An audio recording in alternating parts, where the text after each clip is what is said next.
Iran में 5 दिन का शोक रखा गया है, लेकिन इस बीच ईरान और इजराइल के कैंप फिर एक्टिव हो गए हैं। इजराइल और अमेरिका खामोश हैं। ऐसे में इस हेलीकॉप्टर क्रैश ने एक ऐसा तनाव पैदा किया जिसमें सबकी नजर अब व्लादिमीर पुतिन पर आ टिकी।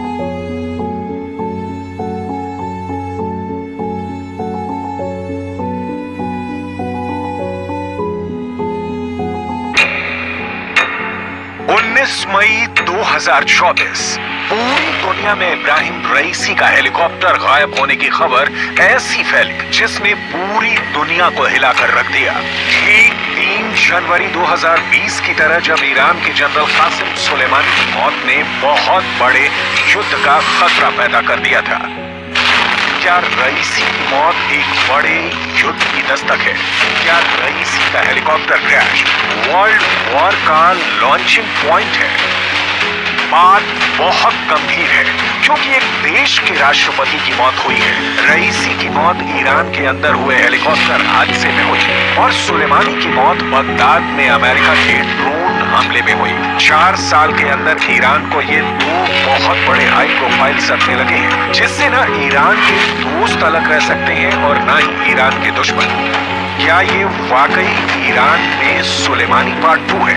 एक तरफ ईरान की मिलिट्री लीडरशिप पर हमला हुआ और अब ईरान की पॉलिटिकल लीडरशिप का अंत हो गया। जिस हेलीकॉप्टर में इब्राहिम रईसी सवार थे उसमें उनके विदेश मंत्री हुसैन आमिर अब्दुल्लाहियान की यानी प्रेसिडेंट भी खत्म और विदेश मंत्री की भी मौत। ईरान के प्रेसिडेंशियल हेलीकॉप्टर क्रैश में राष्ट्रपति और विदेश मंत्री समेत 8 लोगों की मौत हुई है। पूरा ईरान मातम मना रहा है। अब यह हादसा है या साजिश? सवाल लगातार उठ रहे हैं।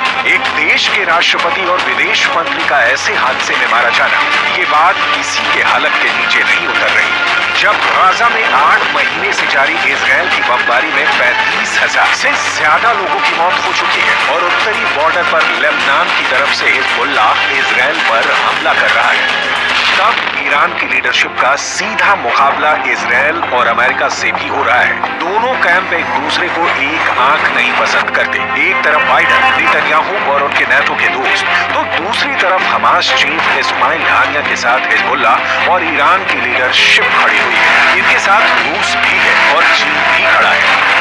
13 अप्रैल की रात को ईरान ने इजराइल पर मिसाइलों और ड्रोन की बारिश करके साबित कर दिया था कि पूरे पश्चिम एशिया में वो अकेला देश है जो इजराइल से सीधी टक्कर लेने को तैयार है। 300 ड्रोन और मिसाइल जब इजराइल की तरफ बढ़ रहे थे तब पूरी दुनिया में ईरान की लीडरशिप की बात हो रही थी। बेशक इजराइल ने ईरान की तरफ से हुए 95% से ज्यादा मिसाइलों, ड्रोन हमलों को नाकाम कर दिया, लेकिन रईसी और खामनेई पर पूरी दुनिया का फौरन फोकस हुआ।